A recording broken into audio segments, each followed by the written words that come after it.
Hey guys, Joe Malizia here with Real Talk. I am with some great friends, some great clients, and just wonderful people, Joe and Heather Leicy. And they are tuning in from Eastern Pennsylvania, specifically Bird in Hand, right?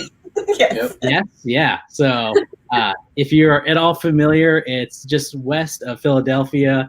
And I have had the great opportunity to get to know these two wonderful people, and they're going to share their story, and they're going to share the hardships that they've faced. So, guys, thank you so much for joining the real conversation.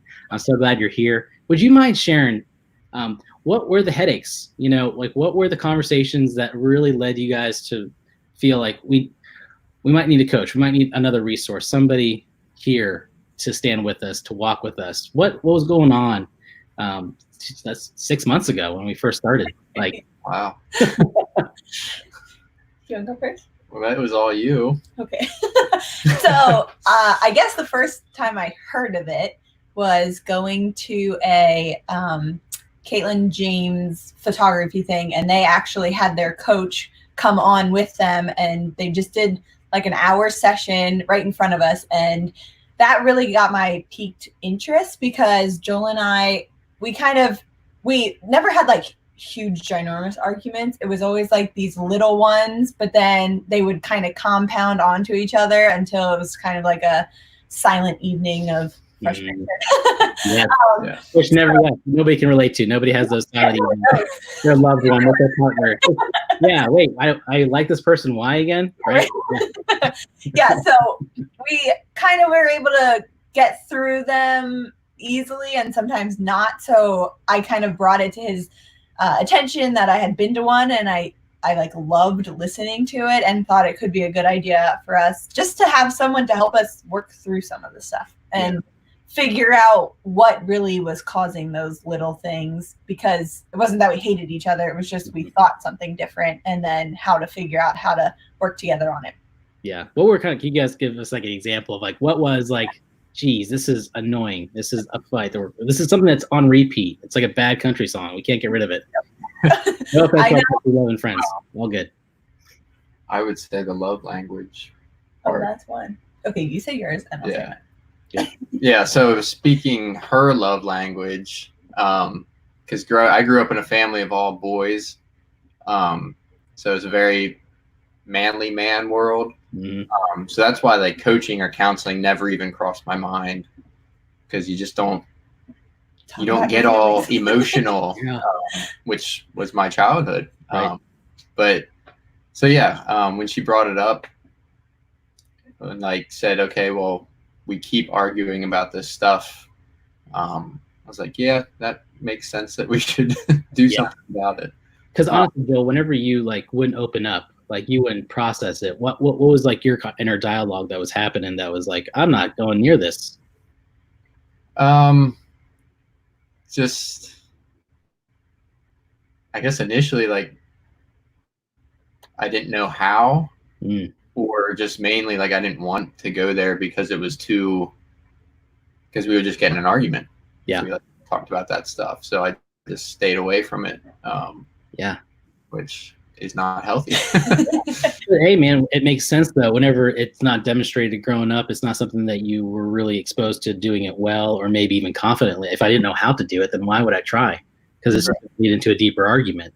So it makes perfect sense. Like what was like the topics? I know people want to hear like, what was like a topic example that you're like, okay, this was something that I didn't want to talk about it. I kind of want to I would shut down, be quiet, or whatever.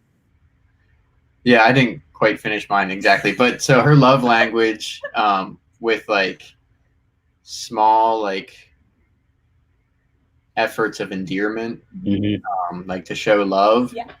Like I could not get it through my head. Yeah. Like what she wanted, even though she would like tell me. Yeah. Like a small Post-it note written just to say he thought of me without me being there. But it was like all I need. I don't need jewelry. I don't need flowers. I don't need a shopping spree. I'm not that kind of girl. So just the ability to have him say, hey, I'm thinking of you. was all I needed, but to him it was like almost too much to give, like too much time to give almost, even though it was so small. Yeah. But that was like, Because he's got so much other stuff going on. Oh, right. I can't get to that kind of a thing. That's where it was mainly is like I'm being selfish basically, but like I'm working my butt off all day, and like that's my action of showing love to Providing. her, Yeah. providing and like doing the dirty work. So yeah, I'd get flowers for some special event, but like nothing else. that I'd be good for 3 months. Yeah. But not, yeah. Because Heather, how did you experience that? Like it was like what was happening in your heart whenever that would happen? Yeah. So for me, it just felt like I was just lower on his like totem pole of things that were important to him. Like hunting, he would never miss a beat, never miss a day. Like hunting is his jam. Yeah. And then he'd always work, and he's a hard worker, and he'd put work into the house and go do stuff if we needed him to do stuff. But I just kept kind of falling down farther, and I just feel like my cup wasn't getting filled up with the love. I knew he loved me, but it wasn't like the little things that kept it going so that I could give just as much back to him. Yeah. Yeah. And whenever that happened, how would you express it was hurt. You were feeling hurt. Yeah. I would also maybe say, was that maybe the first thing that was communicated? Possibly not. Maybe I'm wrong. But how did you, like, honestly, whenever this happened, what did you do? What did you say? Like, how did it end up being communicated to Joel? Yeah.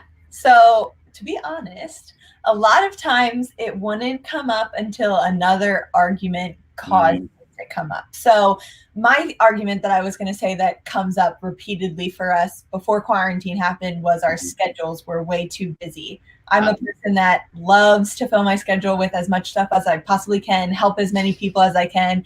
Joel is the complete opposite, and he loves to just do spontaneous schedules where nothing is planned until he decides he's going to do something, and then it's okay, we'll just go do it right now.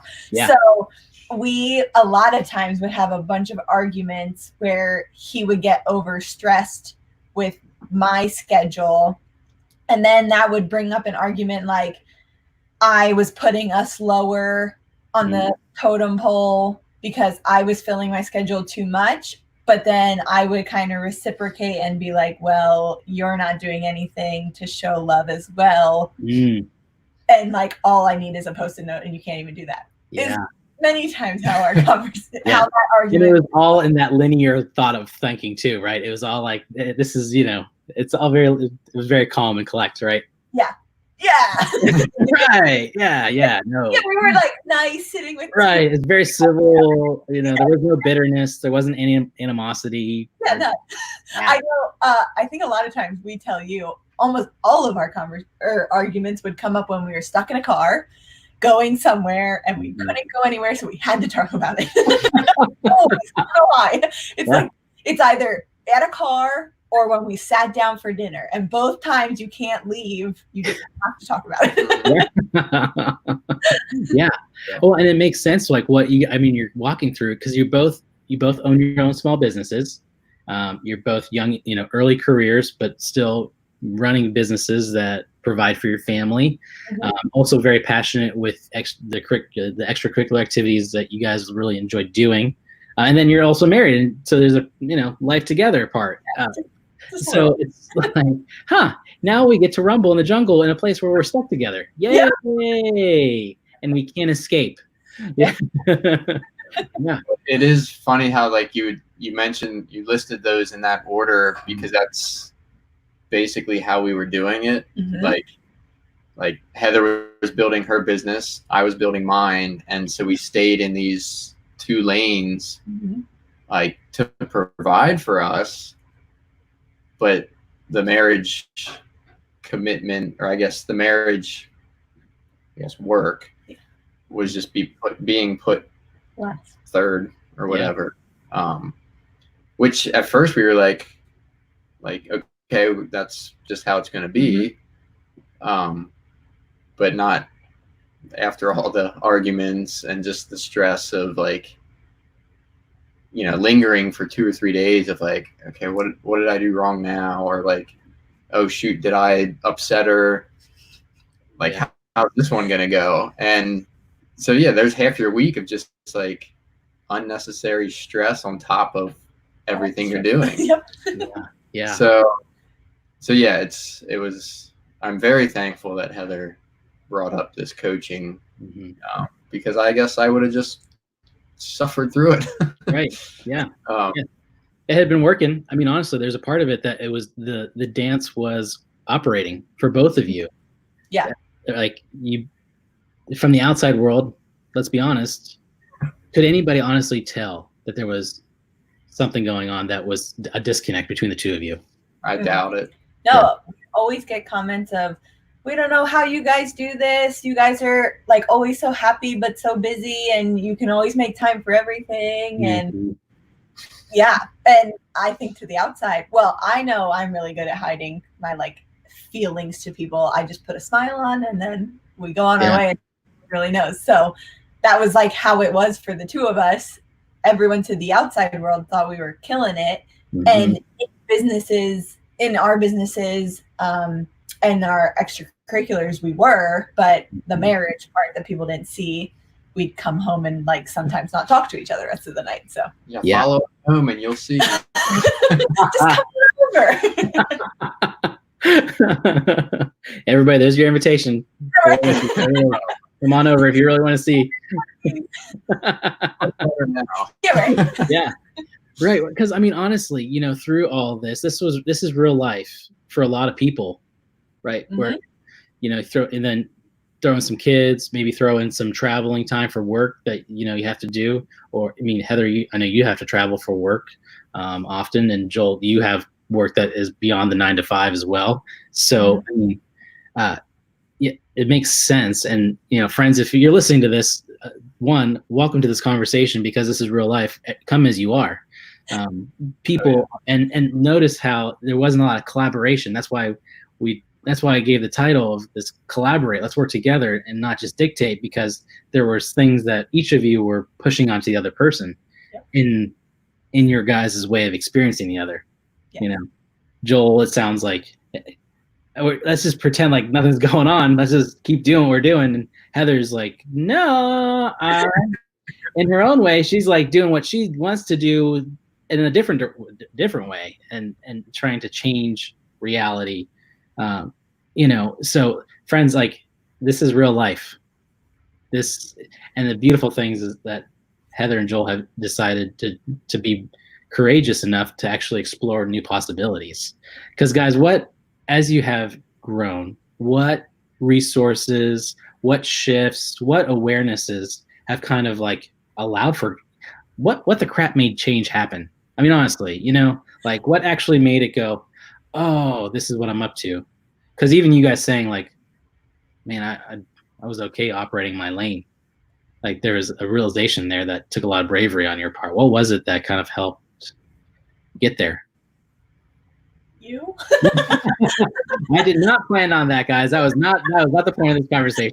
I appreciate it.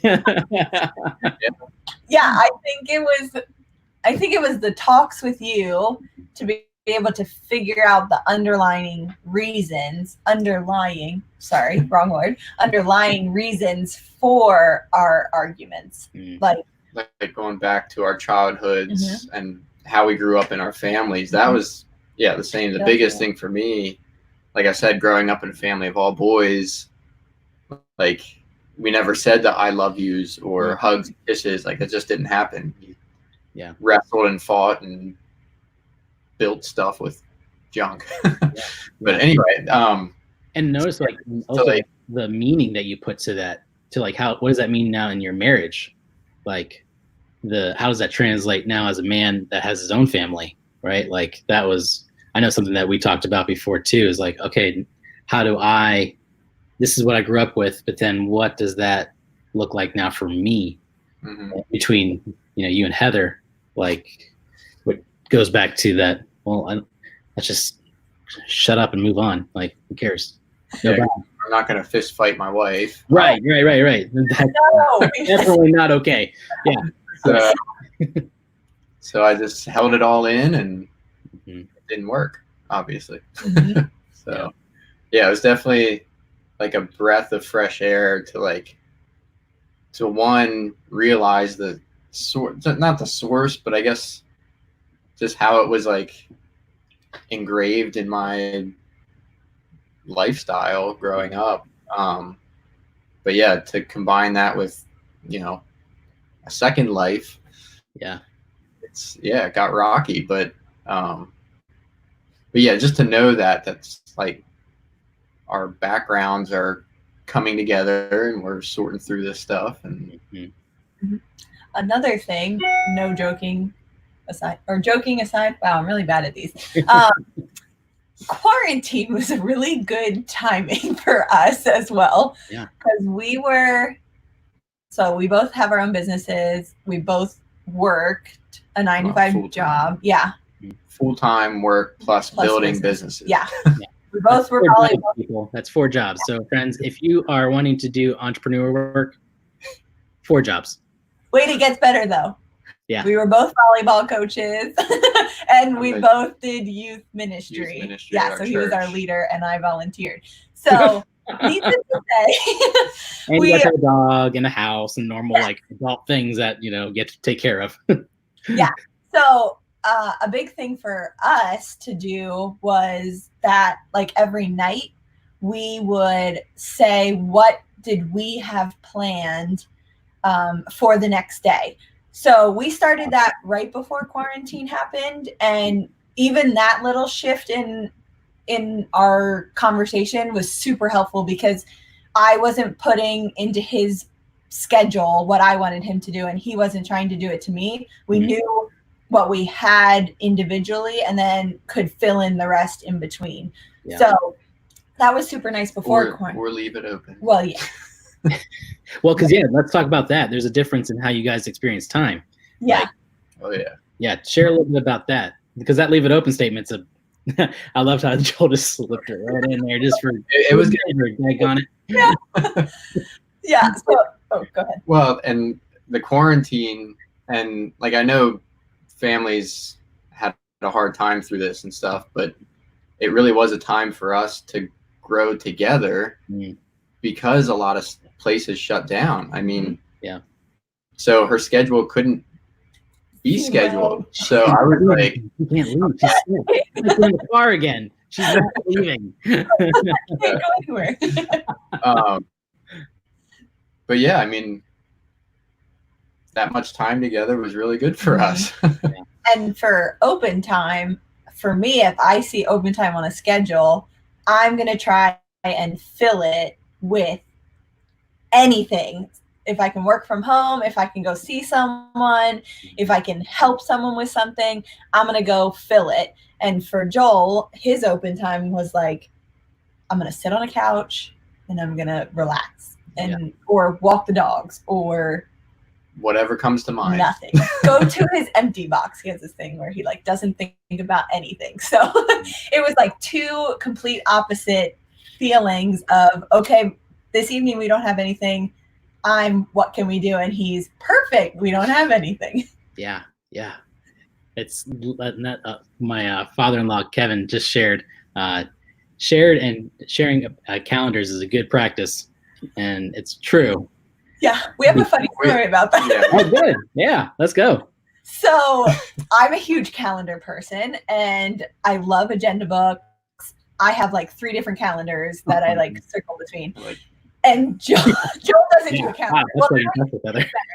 But so I did, my first thing that I tried to do was an app that would share my calendar with his. So then he would know exactly what was on the schedule. Yep. Well, he got a new phone like a little bit after we started doing that, and he never re-downloaded the app. So that was one strike that didn't work. Then we made a huge calendar that we hang in our living room, or no, in our dining room. Yeah. And like every month I fill in everything that we have to do. I color code it so he knows what's his, mine, hours together.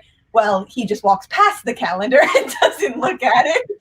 It's just a pretty decoration. Not big enough. Right. Can't possibly see it. And then he finally, after having our chats with you about like working on talking with timing and schedules and stuff, he finally got his own agenda book, and now he kind of sort of organizes Uses it. he tries. Luckily. So yeah, we that's a great point. Calendars are huge, and shared ones are even more important. Yeah. We just both have to be willing to look at them. Right. And you both need to be willing to make sure the other person is informed and, hey, like, aware of changes, because let's be honest, especially for your guys' work, I mean, a client, messages you, you better be on your game. Yep. Yeah. And you better be aware of like what conversations may need to take place and what time and what, action steps may require responsibility to be, taken care of. And so that's a realization that's obviously coming to me, like, now that I'm bidding my own work and communicating with customers. Like, if you would have asked me to plan something 3 weeks or 3 months in advance, or even 3 weeks in advance, I'd tell you I can't do it. But now that I'm looking at projects that could potentially take 3 weeks just on their own, and somebody else calls up, well, then it's like, you got to look out 4 or 5 weeks now. And so that's what I'm growing into. Yeah. Well, and I mean, for you guys, like, what has it really communicated to the other person being included in that conversation? Like, what have you felt that is different than what may not have been there in the past, right? Like, emotions have changed.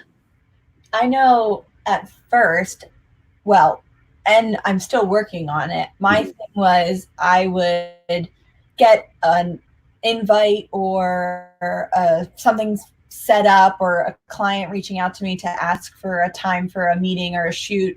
And my first thing would be, okay, I'm free. I'm going to say yes to it. And Joel's just going to have to like figure it out. Yeah. Or just not have something for us. And because I usually don't. I would just assume he did it because Joel's at home, guys. Like, he would be happy if he was just at home, so I'll just fill the schedule. Yeah. So that was like prior to how I used to be. And now I know this quarantine has given us plenty of time to not have to do this at all because we can't go anywhere. But now on, I'm trying and being more like assertive to talk to him before I talk back to the person asking me. Like, I want to check in with him, see if it's okay, see if he didn't have anything else that he wanted to do, and then I'll say yes or no. We kind of live in a world where instant is the new thing. And so in my business, I want to answer back as fast as I possibly can. But honestly, the couple is going to be, or the friend is going to be totally fine if I wait an hour so I can talk to him and then let them know. Yeah. Joel, how about you, man? How do you feel in that? Like, what emotions are you like, noticing that are just healthier for you and obviously Heather as well, as you guys collaborate, talk about schedules, really get clear on the timeline, the calendar? Yeah, like I said earlier about us being in our own lanes, like for business growth, when she does, like now that we are slowed down a little bit and can take our time on the schedule a little bit more, just being involved, like knowing that there might be some free time, and instead of just filling it with work or something else, like focusing on us.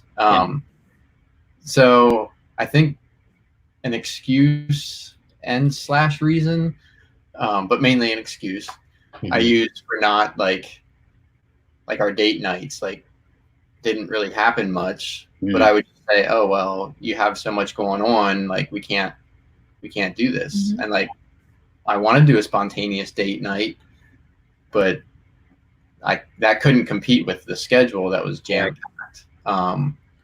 So like now that we're talking together on it, like we can share each other. Yeah. Now we're married, there's still some sharing, business and marriage, but it just feels like a much better balance. and to stick more to the commitment of us. Yeah. Well, that's the shift, that like that commitment to each other, right? And it still allows you to be committed to your clients just as equally, because then whenever you're with your client, you're not worried about home, because you're able to be with the client knowing that, hey, date night's tomorrow night, or we had date night last night, whatever kind of thing. You've been able to complement. It's amazing what we can do, having lots of responsibilities whenever we take care of ourselves, the person that we love and that we're committed to, and then we can our businesses grow. Mm-hmm. Crazy talk. Yeah, right.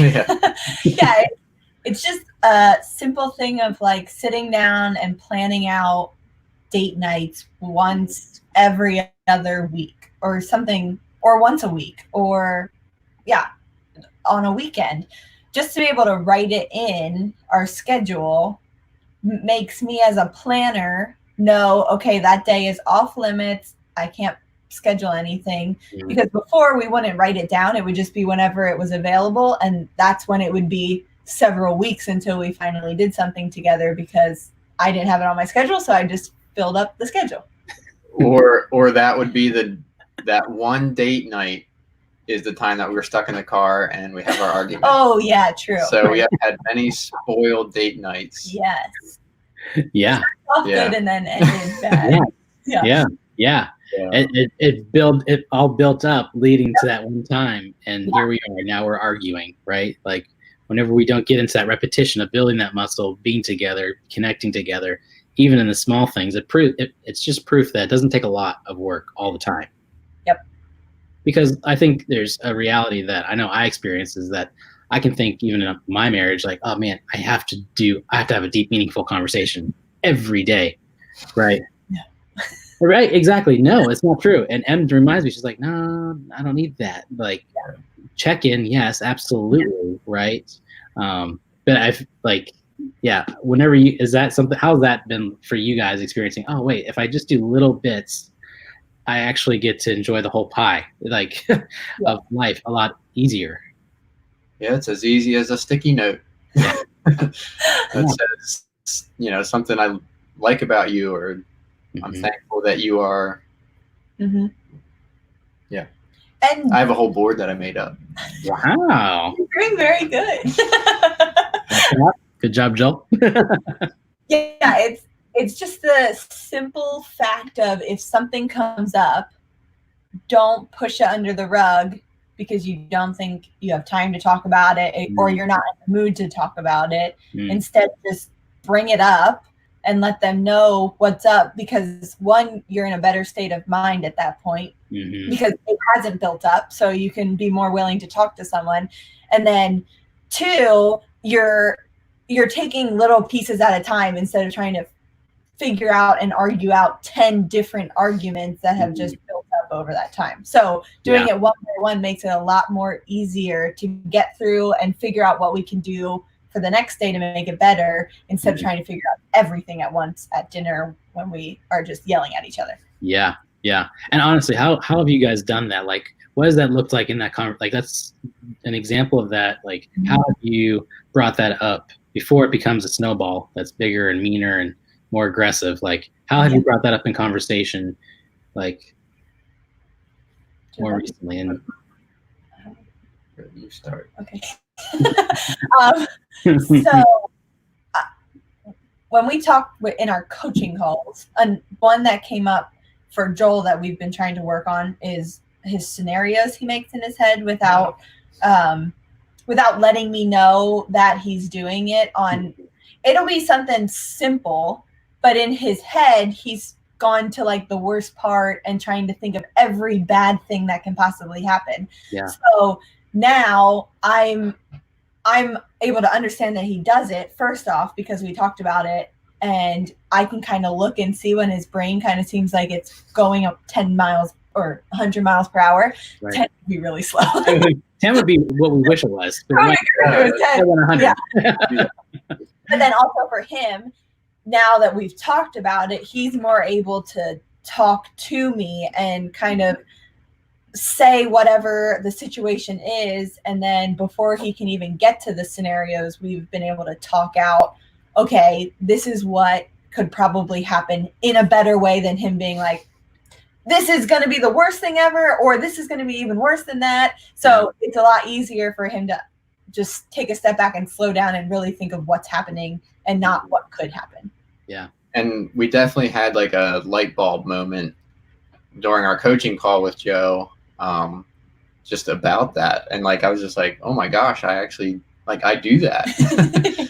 And we all do it, by the way. Everybody, everybody does it. Everybody makes it. Yeah, 'cause, like, after we had talked about it, obviously I wanted to like defend myself. Like, I do this because I'm trying to be like prepared, or like I want to be cautious if it's something either financially or just like a personal relationship. Like I want to think out anything that could go wrong, but I would just take it way too far and just like keep it all in my head. And then like, now that we can talk about this stuff, like I don't blow up at her. And thank God you're only going 10 miles an hour.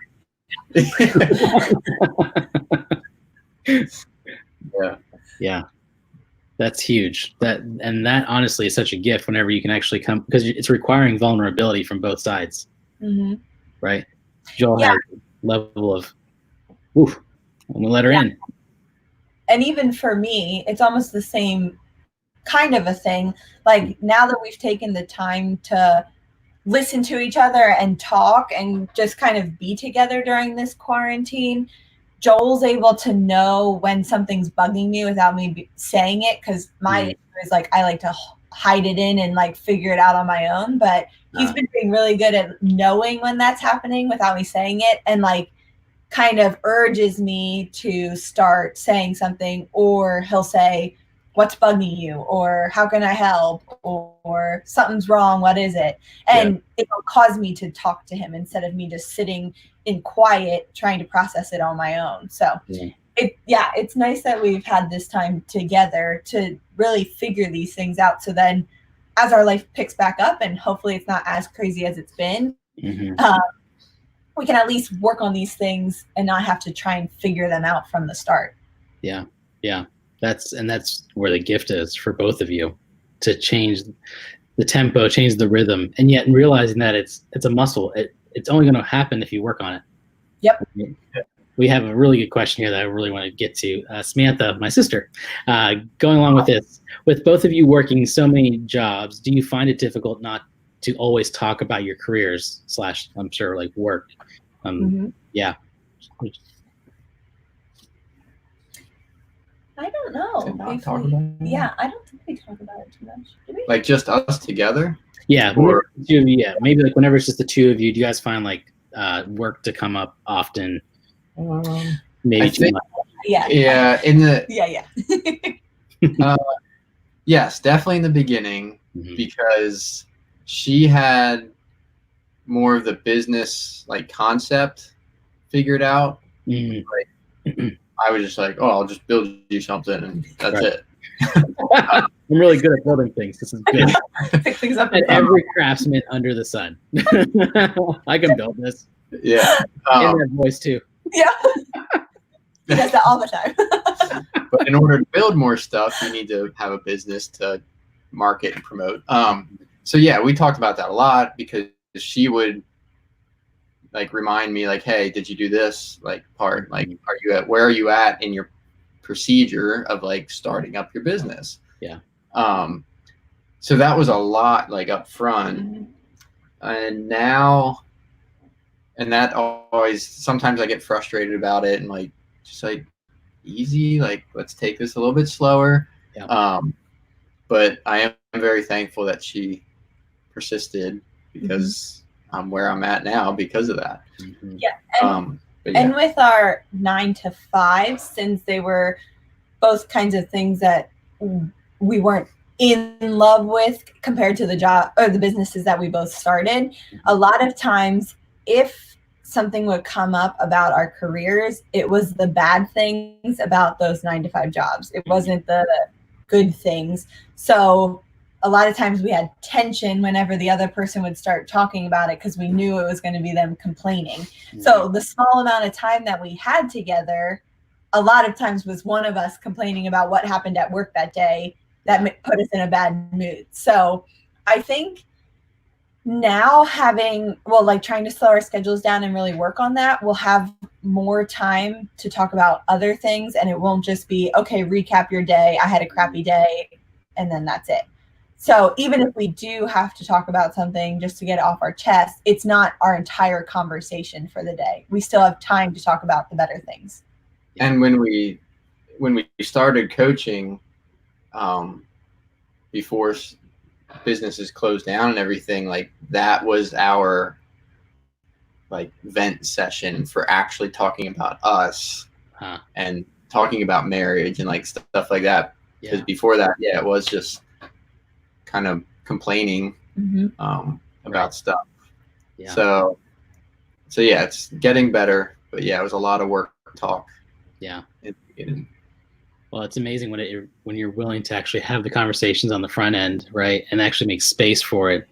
That agreed upon space, like we are agreeing that this is space for us to be here in the now and in that moment, to come to the table with whatever's going on, and also let that be a launching pad for what we want to create for the future, and talk in terms of dreaming and growing, expanding, having those meaningful conversations where it's not just about work, but it's now about life and each other, right?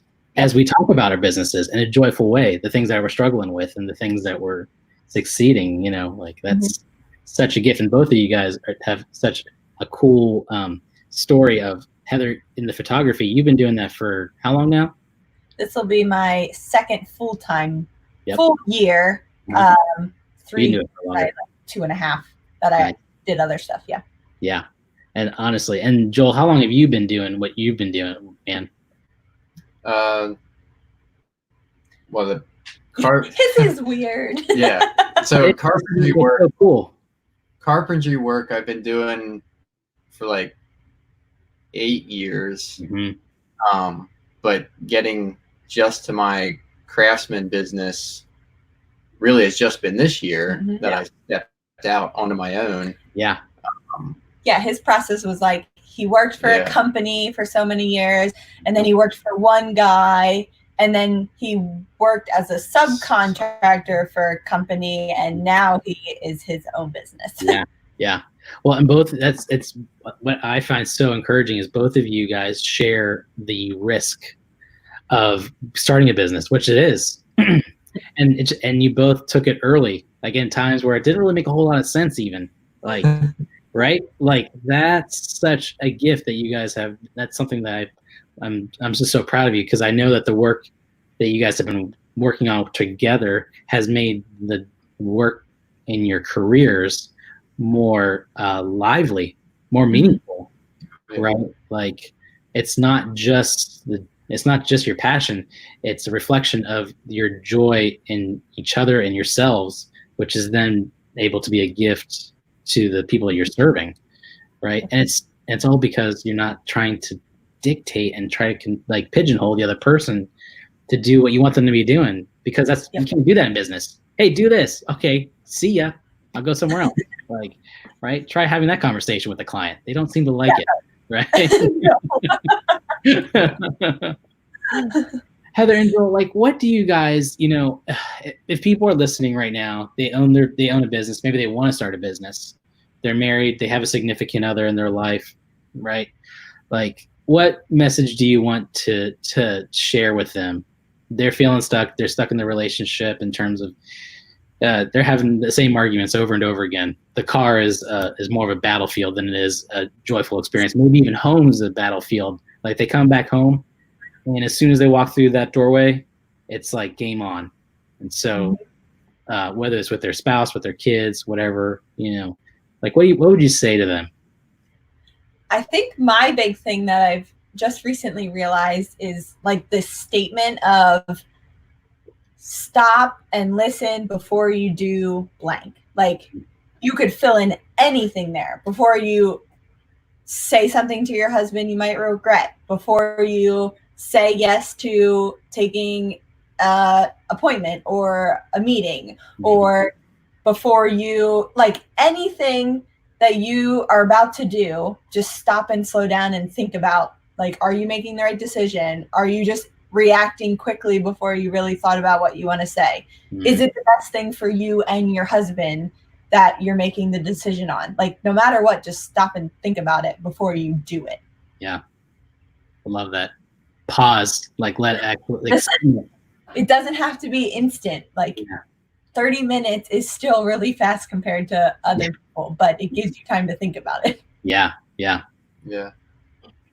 I guess mine.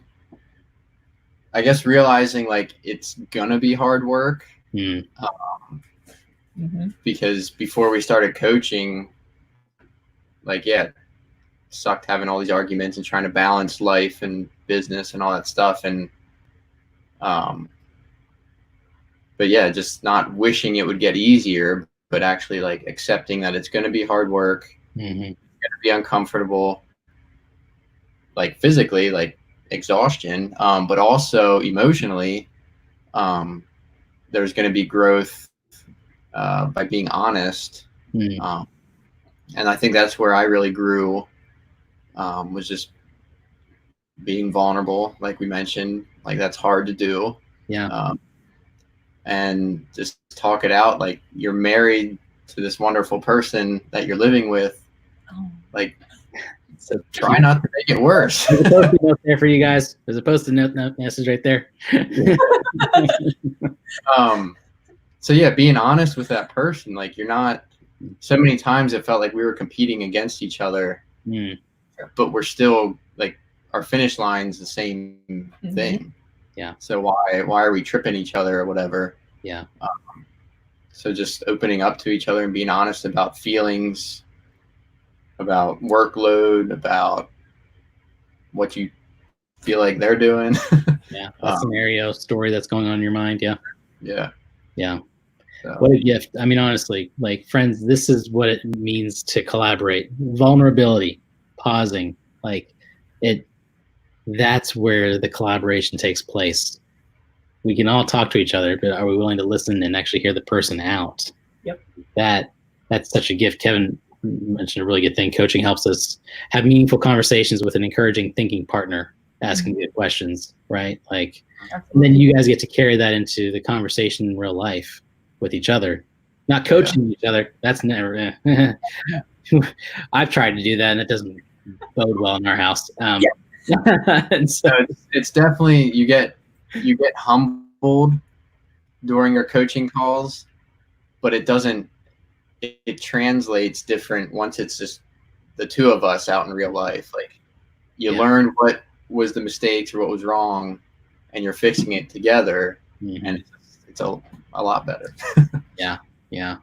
Guys, Heather and Joel, like how can people connect with you? You guys, like I said, if you guys are looking for a wedding / senior portrait photographer and craftsman extraordinaire, like people that are trustworthy, responsible, good at business, kind to work with, which I believe everybody is looking for, frankly, regardless of the industry. How can people get a hold of you? Like, where can they find you? What are you doing now that people would want to hear about in your business that gets you excited, and they can get excited with you? So my business for photography is Heather Marie Photography, and I'm on Instagram for heather.marie.leicy, Leicy. And then I'm also on Facebook, and you can get to my website on either of those two. And this is actually really perfect timing. I have a giveaway going on right now for a free engagement session to 2 couples. So if you are newly engaged and just looking for beautiful, joyful, lighthearted photos, and just want to dress up a little with your soon-to-be hubby, feel free to check out my website, and you can apply there. Love it. I'll put that link right now, guys. So people, if you guys are watching this, I'm going to post this in the comments section, so you'll be able to see it here. I'm posting it right now as we're talking. So yeah, go to the website, check out Heather's stuff, and fill out that form. Or if you know somebody that wants to or might be needing it, send it to them. Come on. And then for me, I have my Instagram page. It's at JLL Craftsman. I am working on my website. So those of you that are in business or starting your business, don't let your website sit for a year. It can get hacked or compromised or whatever happened to mine. So yeah, I'm rebuilding that. But yeah, Instagram is the best way to contact me or reach out. And yeah, I do.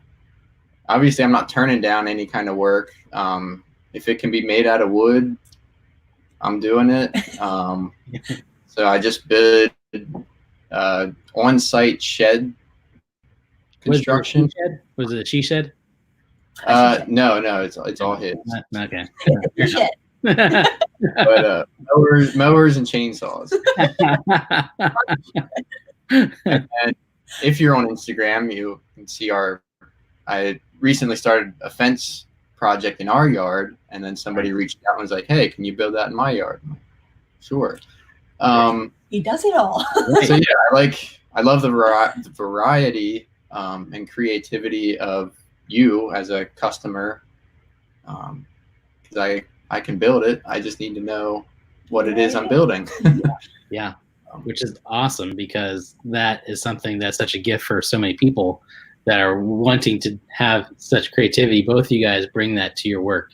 You bring your hearts into it. You bring a creativity and a real professionalism that is such a blessing. And on top of that, you guys are doing the work in your personal lives to show up in your professional careers. Guys, I so appreciate you, friends. I hope I know this conversation was a blessing to you as it has been to me. Heather and Joel are just a great example. And if there's anything that they can do for you, I know they haven't said this, but I know that they would say this. They are a resource. Reach out to them, Instagram and Facebook, whatever. Go to their website, maybe not Joel's because you might get hacked. The opportunity is all yours for real people that are doing real work and building careers too. So ask them the questions of what worked, what didn't work. Hey, my marriage is struggling. What can I do? How can I shift? What can I say in this situation? These guys are people that you can trust. And I have no doubt would direct you down a path that could be a great resource for you, regardless of who you are. So, guys, thank you so much for this conversation. I greatly appreciate it. I love you both. Thank you. Thank you. Thank you for having us. We're Yeah, glad we could help. Thanks for all your help. Yeah, right. It's the least we can do for your help. Hey, the pleasure's all mine. But thanks again, guys, for tuning in. This will be on YouTube. Follow me there. Check out these guys. Encourage them, support them, and learn from them, and have a wonderful night. Thanks for joining us, everyone. See ya.